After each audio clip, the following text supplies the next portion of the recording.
Number 5. Last night, a friend rushed me out of the house to catch the opening act at a local bar's music night. After a few drinks, I realized my phone wasn't in my pocket.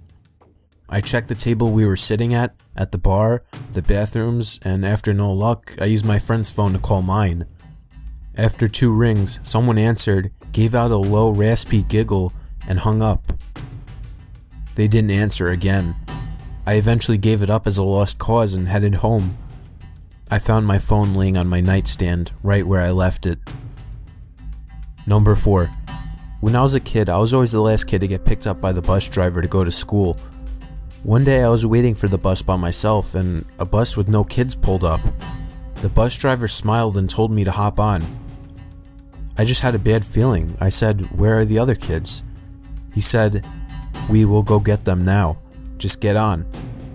He got more and more pushy but didn't do anything crazy. I just kept saying no and he shrugged and left. The real bus pulled up a few minutes later.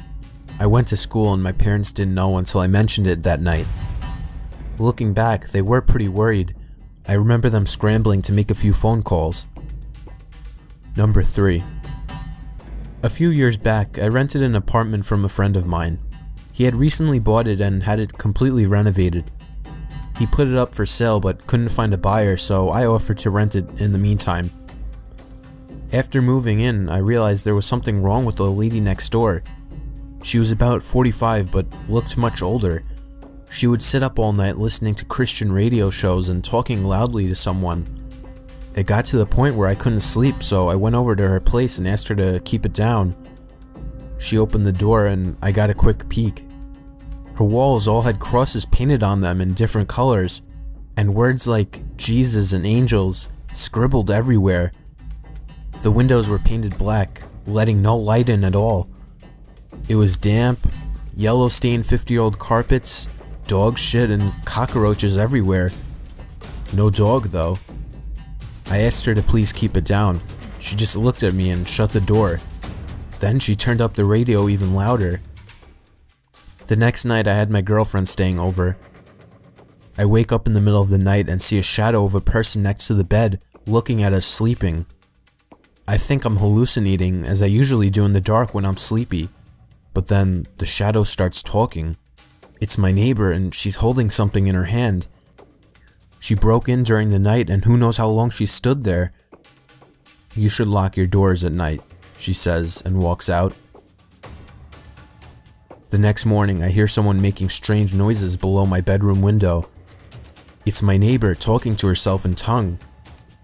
She has a plastic bag in her hand with her rotting dead dog inside. It's hot as hell outside and I can smell death from that bag. At this point I'm scared shitless. She's obviously very insane. I go upstairs and knock on another person's door and ask them what the hell is going on. The guy is as scared as me. Apparently she broke into his apartment one evening as well while he was watching TV with his kids. He got up from the couch to get a snack, only to find her behind the couch, staring at him holding a power drill.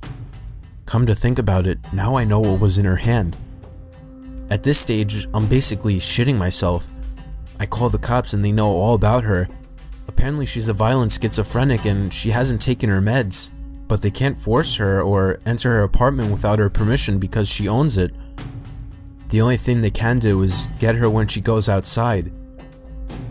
I sit up for the next 2 days waiting for her to run out of cigarettes.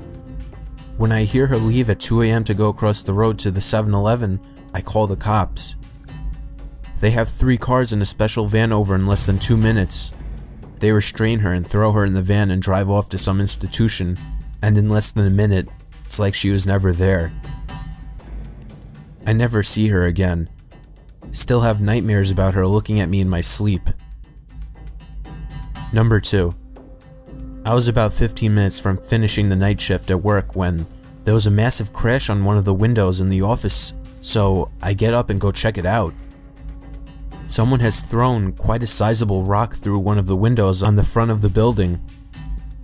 This is made especially weird because I'm working in the industrial district at 11:30 at night with none of the other businesses open. I go back to my desk, put a quick call through to security to let them know and decide to head home. As I'm leaving the building, I'm freaking myself out about it more and more and end up running to my car, getting in and taking off. I'm almost home and I've started to calm down a bit when I realized that I didn't unlock my car when I got in. It had been unlocked the whole time. I do a quick check with my hand in the back seat for any possible murderers that might be hanging around there, but there's nothing there. Fast forward about 30 minutes. I've called a friend of mine who says he's out drinking, so I decide I'm going to join him. I jump on my bicycle and start riding over. I'm doodling along the road on my bike. It's a nice night and I'm in no big rush, just enjoying the moonlight when I hear someone riding behind me. I straighten up and stick to one side of the road. He passes me really slowly, and when he's right beside me, he shoots me a smile, and I can describe it as purely insane. I kind of flinch and am taken aback as he rides on. That's when I realize he's riding my mom's bike. Needless to say, I sprint the hell home. When I get there, sure enough, her bike is missing and one of my car's doors is open, the back left one. I was driving and had no need to open that door. Number 1. I worked at a campground on night shift, 12 a.m. to 8 a.m. every night. It wasn't bad. I would bring in my PS2 and game a good portion of the night, only having to deal with 1 or 2 people on busy nights. It was just me in this little 8-foot by 8-foot shack, with nothing around but dark all night. My first week there, the other third shift guy who was quitting told me about this payphone a few feet from the shack where I worked. He said it rang every night at 4:17 a.m., just once. It was probably just an automated test call, he guessed.